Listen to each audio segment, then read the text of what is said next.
ازيكم عاملين ايه؟ المرة دي جايلكوا فيلم جميل جدا وهتحبوه. فيلمنا بيبدأ بواحد اسمه بروفيسور ديمبلدور، كان ماسك الجهاز بتاعه اللي بياخد منه الإنارة من أي كشاف في الشارع ويشيلها جواه. وبعد كده بيشوف قطة قاعدة على جنب اتحولت وبقت إنسانة اسمها بروفيسور ماجوناجل، بيقول لها كنت عارف إن هلاقيكي هنا. دي بتكون أستاذة في المدرسة، وبيوصل هاجريد حارس مدرسة السحر بالمكنة السحرية بتاعته، بيروح لدمبلدور وماجوناجل وبيديهم الطفل هاري بوتر اللي ابوه وامه اتقتلوا على ايد ساحر كبير اسمه فولدمورت. حطوا ديمبلدور قدام باب قرايبه اللي فضلوا عايشين من العيلة اللي كلها ماتت دي. بتمر سنين وسنين وهاري بيكون كبر، وبتفضل خالته تصحيه وهو نايم في اوضه تحت السلم، وابن خالته التنح ده بيفضل يخبط ويتنطط على السلم برجله عشان يضايقه بالصوت. بعدها بنروح لهاري اللي بيصحى من النوم وتكون حياته في بيت قرايبه وحشه قوي، يفضلوا يعاملوه كانه هو الخدام بتاعهم، نظف، اكنس، اطبخ لنا. بعدها بيروح لحديقة الحيوانات معاهم اللي بتكون موجودة في لندن، وبيقفوا يتفرجوا على بيت التعبان اللي كان نايم ومش بيتحرك من مكانه. وابن خالته كان بيفضل يزعق علشان يصحي التعبان، بس حتى التعبان ما بيهتمش بيه وكارفله لانه بصراحة عيل تنح. بس هاري بطلنا القمر لما بيبص على التعبان يعتذر له على اللي ابن خالته التنح ده بيعمله معاه. فجأة هاري بوتر بيحس ان التعبان ده فاهمه لما بيحرك له دماغه، لكن لما بيلاحظ التنح ابن خالته ده ان التعبان صاحي بيجري وبيوقع هاري على الارض وبيسند بايده على الازاز.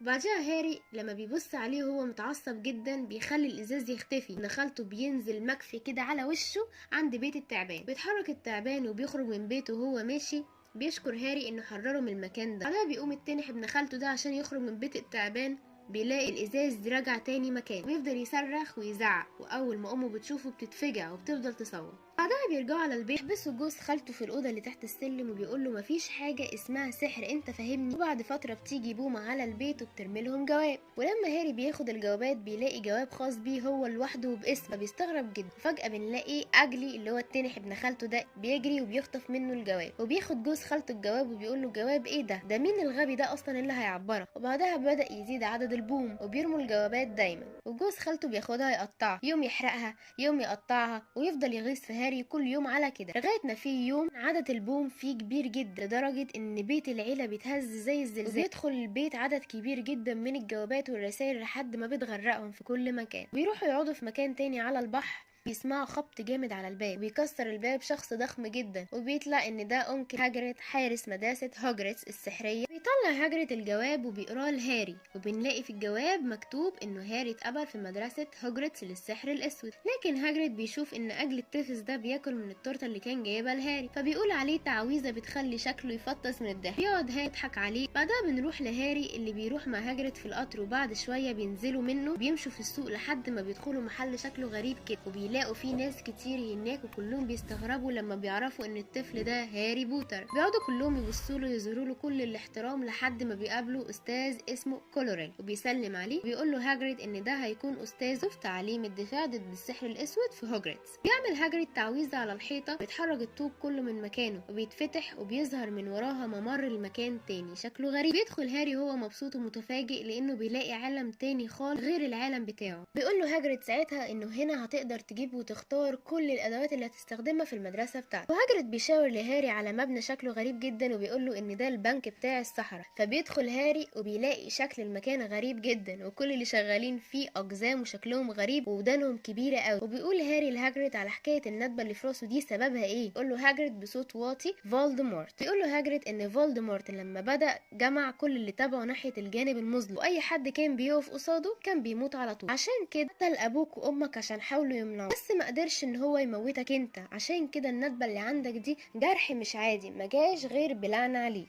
بعدها بيروحوا لمحطه القطر وبيقول له هاجريد القطر بتاعك هيمشي بعد 10 دقايق وانا اتاخرت جدا ولازم امشي. بيديله التذكره بتاعته وبيسيبه وبيمشي، وبيلاقي هاري عليها مكتوب رصيف رقم 9 و3/4. استغرب جدا هاري الرقم الغريب ده، لكن بيلاقي عيله بيتكلموا عن رصيف 9 و3/4، فبيمشي هاري وراهم وبيلاقي الابن الاول بيمشي ناحيه الحيطه وبيدخل فيها. بيروح هاري للام وبيقول لها يدخل رصيف 9 و3/4 ازاي؟ فبتقول له ما تخافش يا ابني، وان ده برضه اول يوم لابني روم، ما تقلقش. فبيمشي هاري بشجاعه وبيدخل جوه الحيطه، ولما بيخرج بيلاقي نفسه في عالم غريب جدا موازي للي كان فيه. فبيمشي شويه واخيرا بيلاقي رصيف 9 و3/4، وكمان بيلاقي قطر مخصوص علشان يروح لمدرسه هوجرتس للسحر الاسود. وبعدها بيركب وبيتعرف على بنت اسمها هيرموني وولد اسمه رون. بعدها بيوصل للمدرسه هو والطلاب كلهم اللي كانوا معاه، بتستقبلهم البروفيسور ماجوناجل وبتقول لهم لازم لازم تتوزعوا كل واحد على بيوتكم، ان بيوتكم دي بتكون على حسب العائلات بتاعتكم، ولكل بيت عدد نقط بيكون بناء على تصرفاتكم، واي حد هيخترق القوانين دي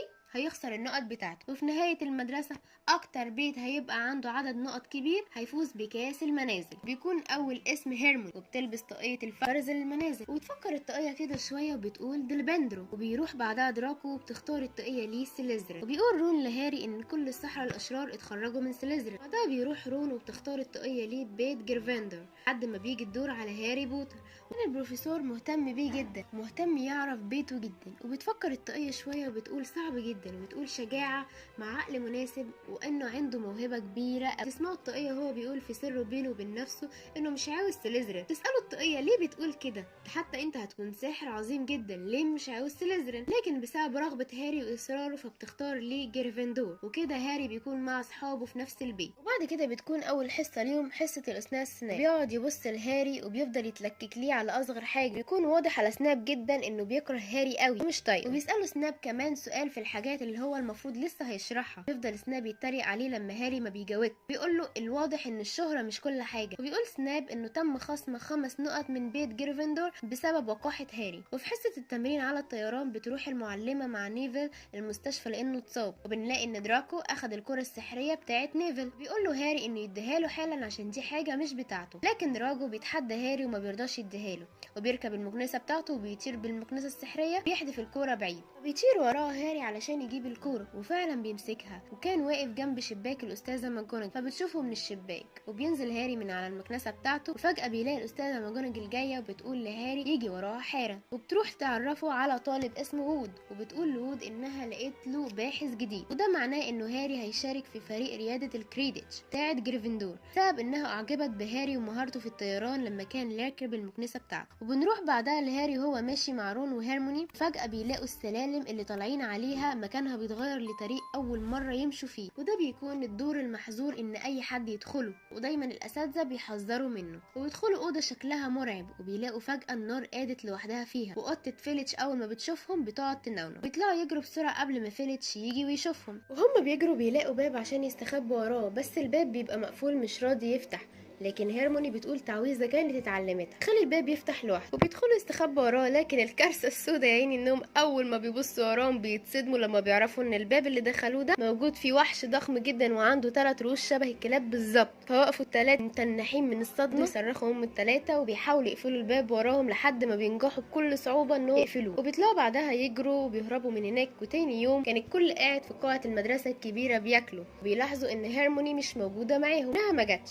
وبيعرف هاري انها في حمام البنات عماله تعيط. بيدخل عليهم فجاه الاستاذ كلورين، هو خايف ومرعوب وعمال يزعق جامد، وبيقول ان الترون في السرداب واغمى عليه من كتر الخوف. والطلاب وهم رايحين بيوتهم بيقول هاري لرون ان هيرموني مش هتعرف ترجع لوحدها، كده هي في خطر كبير واحنا مش هينفع نسيبها لوحدها، وانه لازم نروح نجيبها من هناك حالا. فعلا بيروح هاري ورون، بس هم في الطريق بيشوفوا ترون رايح لحمام البنات، وفجاه بتبص هيرموني قدامها فبتتصدم ان في وحش ضخم جدا واقف قدامها، وبتجري تدخل باب الحمام وبتقفله. فبيقعد الترون يكسر في كل ابواب الحمام عشان يوصل لها، فبتقعد تصرخ، وساعتها بيوصل هاري ورون، لكن الترون بيشيل هاري من رجليه وبيفضل معلقه كده من رجليه، بيحاول يضربه لكن هاري بيحاول يفلت منه. وبيقعد يقول هاري لرون اعمل حاجه بدل وقفتك السودة دي. وبيقعد رون يفكر لغايه ما بيلاقي تعويذه بتحرك الحاجه من مكانها، وفعلا بتتحرك الشومه بتاعه الترون وبتقع على دماغه، ويدوخ وبيقع على الارض. فبيقول هاري ساعتها ان هو فقد الوعي بس هو لسه ما ماتش. ساعتها بتيجي الاستاذه ماجوناجل بسرعه ومعاها باقي الاساتذه عشان يشوفوهم، يقول لهم ايه اللي جابكم هنا، كل واحد يروح حالا على مكانه. اليوم التاني بيلاحظ هاري ان سناب ماشي ورجله بتعرج لانه ماشي عليها بالعافيه، وبيقول لهيرموني ان سناب مصاب في رجله، وانه بيكون عنده احساس ان هو اللي كان بيحاول يفلت من الكلب ابو 3 رؤوس ده، وان هو كمان اللي خرج الترون من مكانه عشان يخفي على حاجه معينه كان بيخطط ليها، وان الكلب عضه في رجله عشان كده عمال يعرج. وتاني يوم في اول مباريات الكريدت بيت جريفندور ضد سليزرين، وبيكون كل الطلبه ومدرسين المدرسه حاضرين. بتحرز جريفندور الهدف الاول وبعد كده بتحرز التاني. بتوع سليزرين بيكونوا مستقصدين انهم يسيبوا لعيبه جريفندور، بعدها بتحرز سليزرين الهدف الاول ليهم والتاني كمان، بتكون النتيجه ما بينهم تعادل. فجاه بيلاقوا المكنسه بتاعت هاري بتتحرك بطريقه غلط، وبيحسوا انه في حاجه مش مظبوطه. بتبص هيرموني وبتلاحظ ان سناب بيقول تعويذه، فبتروح تقول لرون انه بسبب التعويذ دي المكنسة بتاعت هاري بتتحرك لوحدها، وبنلاقي هيرموني بتروح عشان تنقذ هاري، وبتروح لسناب تحت الكرسي وبتقول تعويذة بتخلي جاكيت سناب يولع من تحت. واخيرا بيرجع هاري كويس وعارف يتحكم في المكنسة بتاعته، وكمان بيعرف يتوازن من جديد، وبيروح يكمل بعديها المباراة بتاعته. بيحاول واحد من سليزرين مع هاري انه يلحقوا الكرة الذهبية لحد ما بيقف هاري على المكنسة وبيمد ايده عشان ياخد الكرة، وفجأة بيقع هاري من على المكنسة وبينزل على الارض. لكن المفاجأة ان هاري بيطلع الكرة الذهبية من بقه، وبيعلنوا فوز فريق جريفندور اول ما هاري مسك الكوره بايده. في الكريسماس بتيجي هديه غريبه جدا لهاري من حد مجهول، وبيقول له ان الهديه دي كانت بتاعه ابوه بس استخدمها في الخير وبس. يفتح هاري الهديه وبيلاقيها عبايه، واول ما بيلبسها هاري بيختفي. بينبهر رون جدا وبيمشي هاري بالليل بالعبايه دي لحد ما بيوصل لمكان غريب في المدرسه، بيلاقي فيه مرايه كبيره قوي، فبيفضل يبص فيها وبيشوف امه وابوه اللي توفوا فيها وهما بيبتسموا ليه. بيبص هاري وراه ما بيلاقيش اي حد. بيكلمهم هاري والصدمه انه بيتفاجئ انهم سامعينه فعلا، يحطوا كمان ايديهم على كتفه. فبيجري هاري على رون ويصحيه من النوم وبيقول له لازم تيجي معايا دلوقتي. بيروحوا وقتها للمرايه وبيقول له رون انه شايف نفسه قائد فريق الكويديتش، انه شايل الكاس، وطبعا المرايه دي وراها لغز، وطبعا هاري مش هيسكت غير لما يعرف المرايه دي وراها ايه بالظبط. وبيفضل قاعد هاري طول الليل قدام المرايه دي عشان يسرح بخياله فيها. بس فجاه بيدخل عليه البروفيسور ديمبلدور وانه متاكد ان هاري مش هنا لاول مره، وبيقول له انه مش اول واحد يقف قدام المرايه دي ويفضل محتار كده. بيقول له كمان انه اسعد انسان في الدنيا دي لو بص في المرايه مش هيشوف غير نفسه. فبيقول له هاري يعني المرايه دي يعني بتورينا الحاجات اللي احنا عايزينها او بنتمناها. فبيقول له خلي بالك يا هاري عشان ناس كتير قوي للاسف ضاعت قدام وجالها حاله من الجنون، عشان كده انا هنقلها لمكان تاني وما تحاولش تدور عليها من تاني لانها هتعيشك في احلامك وخيالك بس وهتخليك تنسى الواقع بتاعك. وتاني يوم هيرموني بتروح لهاري ورون في المكتبه وبتوريهم كتاب كبير كان مكتوب فيه انه نيكولاس فيلامين هو الصانع الوحيد لحجر الفيلسوف، وحجر الفيلسوف ده عباره عن حجر اسطوري ليه قوه عظيمه لانه بيحول اي معدن في الدنيا لذهب صافي، وكمان بينتج اكسيل الحياه اللي بيخلي اي حد خالد في الحياه وما بيموتش خالص. وهو ده بقى اللي بيحرسه فلافي اللي هو الوحش ابو 3 رؤوس اللي فوق في الدور الثالث المحظور. وبعدها بيروحوا الثلاثه لهاجريد وبيقولوا له ان هم شاكين ان سناب هيسرق الحجر الفيلسوف، وطبعا هاجريد ما بيصدقهم، بيقول لهم ان سناب هو واحد من ضمن اللي بيحموا حجر الفيلسوف اصلا. بيحسوا ان في حد مراقبهم. بيشوفهم مالفوي من الشباك وبيروح يفتن عليهم الاستاذه ماجوناجل انهم كانوا بره في وقت متاخر بالليل، ده شيء مش مسموح بيه اصلا في المدرسه. بتتضايق جدا وبتخصم من كل واحد فيهم 50 نقطه كعقاب ليهم، بتقول ان هم الاربعه هيتم حبسهم. فجاه بتختفي الابتسامه عن وش مالفوي، بيقول لها ليه اشمعنى احنا الاربعه يعني هم الثلاثه بس؟ بتقوله انت جيت قلت لي ان هم كانوا بره، انت كمان بره. فساعتها بياخدهم من فيليتش بعدها البيت هاجريد وبيقول له انه هيتم حبسهم عندك الليله، بس هاجريد كان عنده مهمه كده صغيره في الغابه هيعملها فاخدهم معاه بالمره. بيمسك هاجريد سائل شكله غريب بيقول لهم ان ده دم وحيد القرن اللي هم موجودين هنا عشانه اصلا، وان تلاقوا واحد منهم ميت هنا بقاله اسابيع. يتقسموا ساعتها الفريقين رون وهيرموني وهاري ومالفي مع بعض، وكمان هياخدوا الكلب فانج بتاع هاجريد معاه، لحد ما فجاه بيحس هاري بالندبه بتاعته بتوجعه جامد، وكده يبقى ده معناه ان في حاجه خطيره جدا هتحصل في المكان. يطلع لهم فعلا كيان غريب ومخيف شبه الاشباح، واول ما بيشوفوا مالفوي الجبان ده بيترعب وبيطلع يجري وبيسيب هاري لوحده. بس لما بيجي الكيان ده يتحرك اتجاه هاري ويهجم عليه، بيهجم عليه كائن تاني غريب برضه عباره عن نصه حصان والنص التاني انسان، وبيحمي هاري وبيتكلم معاه يقول له ان الغابه خطر عليه وانه ايه اللي جابه في وقت زي ده. بيقول له كمان انك لو شربت دم وحيد القرن هيخليك عايش حتى لو قربت من الموت. بيشك هاري وبيقول له اكيد اللي شرب دم وحيد القرن ده هو فولدمورت عشان يعرف يرجع للحياه من تاني. في اللحظه دي بيوصل هاجريد واصحاب هاري معاه كمان، وبيكون هاجريد يعرف الكيان ده اللي اسمه فريد. وبالليل بيكلم هاري اصحابه وبيقول لهم ان فولدمورت عايش بس موجود في الغابه، بس هو حاليا ضعيف مش هيعرف يعمل حاجه. وبيقول لهم كمان ان سناب مش عايز الحجر لنفسه، لا سناب عايزه علشان فولدمورت بفضل اكسيل الحياه هيرجع فولدمورت قوي وخالد للابد. ويلبسوا ساعتها العبايه السحريه هما الثلاثه ويدخلوا الباب المحظور من تاني، يلاقي فلافي الكلب نايم، ويفتحوا الباب اللي في الارض ولسه بيتناقشوا مع بعض هيعملوا ايه. الكلب بيفتح عينه وبيصحى فجاه ولسه هيهجم عليهم، كل واحد بينط بسرعه في الباب. ولما بينزلوا تحت بيلاقوا حاجات غريبه بتكتفهم من كل مكان زي الاشجار كده. بتقول لهم هيرموني ان دي حاجه اسمها فخ الشيطان ولازم انهم يهدوا خالص علشان تنزلهم لتحت بالروح. وفعلا هيرموني هي اول واحده بتكون نزلت وبعدها بينزل هاري، لكن بيفضل رون يزعق ويفلفص كده. فبتفكر هيرموني وبتقول تعويذه ضوء الشمس اللي بيكرهها فخ الشيطان. فعلا بينزل رون يدخلوا من باب كده وبيلاقوا مفاتيح فيها اجنحه وبتطير في الهواء زي الطيور بالظبط، وبيلاقوا كمان مكنسه وبيقول لهم هاري ان في مفتاح واحد بس هو المميز ما بين كل المفاتيح دي، هو اللي احنا عايزينه. ويقرر هاري انه يركب المكنسه دي، واول ما بيلمسها تطير كل المفاتيح عليه، بس برضه هاري بيبقى مصمم وبيركبها وبيطير وسطهم لحد ما بيمسك المفتاح المميز ده. وبتدير هيرموني بسرعه اللي بتفتح الباب مع رون وبيدخل هاري وراهم بسرعه وبيتقفل الباب، والمفاتيح بتتلزق فيه زي السكاكين من بره. بعدها بيدخلوا من الباب وبيلاقوا قطعه شطرنج ضخمه جدا،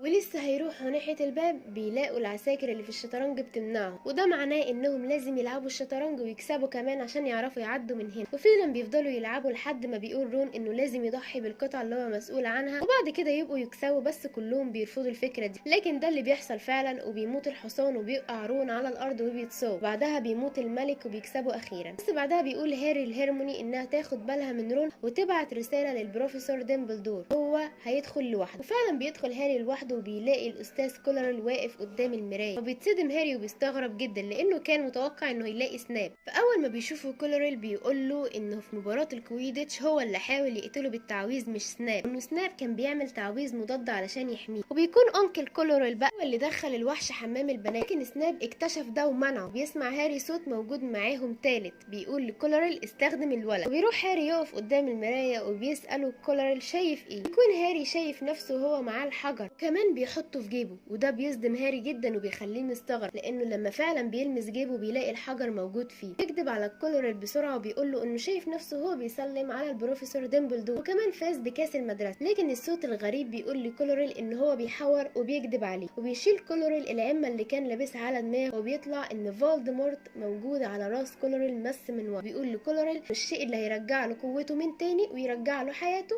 موجود في جيب الواد ده. واول ما بيسمعوا هاري بيطلع يجري، لكن كولرل بيعمل تعويذ يلاقي هاري النار محوطاه من كل مكان، وبيهجم كولرل على هاري وبيوقعه علشان يخنقه ويقتله. لكن اول ما هاري بيلمس ايد كولرل ايده بتتحرق وكأن ايد هاري فيها سحر. بيروح هاري وبيلمس وشه كمان، كولرل بيبقى حجر وبيقع على الارض بعد ما بقى عامل شبه الرمل. لما بيلف هاري بيلاقي الشبح متعصب وغضبان جدا، وكمان بيخترق جسمه وبيوقعه على الارض. وبيختفي الشبح ده وبيقع هاري على الارض وبيغمى عليه. ولما بيصحى بيلاقي نفسه في المستشفى، وبيدخل عليه البروفيسور ديمبلدور وبيسأله هاري عن هيرموني ورون، فبيطمنوا ديمبلدور ان هم كويسين وفي صحة كويسة. بيقول له كمان ان الحجر ده دمرناه، ان هو وصاحبه نيكولاس اتفقوا ان ده الشيء الصح. لكن بيقول له ديمبلدور انه خايف انه ممكن يكون في طرق تانية تخلي فولدمورت يرجع للحياة من تاني بسببها. وفي نهاية العام الدراسي بيقول ديمبلدور كلمته وبيعلن اللي فاز بكاس المنازل كلها. لكن بسبب الحاجات الغريبة اللي حصلت اخر فترة لازم نحطها في عين الاعتبار وناخد بالنا منها كويس. هيرموني وبسبب تصرفاتها اللي كانت ذكية جدا بتكون ليها 50 نقطة اضافية، ورون بسبب افضل مباراة شطرنج شافتها المدرسة من سنين هيكون ليه 50 نقطة زيادة برضه. وهاري بوتر بسبب حبه النقي وشجاعته المميزة ليه 60 نقطة. بتتفوق جريفندور على السليزرين وبتفوز بكاس المنازل، وبيحتفل الجميع وبيكونوا مبسوطين جدا وطايرين من الفرحة. وبكده بينتهي العام الدراسي وبيروح كل الطلبة عشان تلحق قطر العودة. وبيركب هاري القطر وبيروح هاري عشان يودع هاجريد ويشكره على مساعدته ليه. يا حبايبي يكون انتهى فيلمنا للنهارده. لو عجبكم الفيلم اشتركوا في القناة وفعلوا زر الجرس عشان يوصل لكم كل جديد. انتظروني في الجزء الثاني من فيلم هاري بوتر.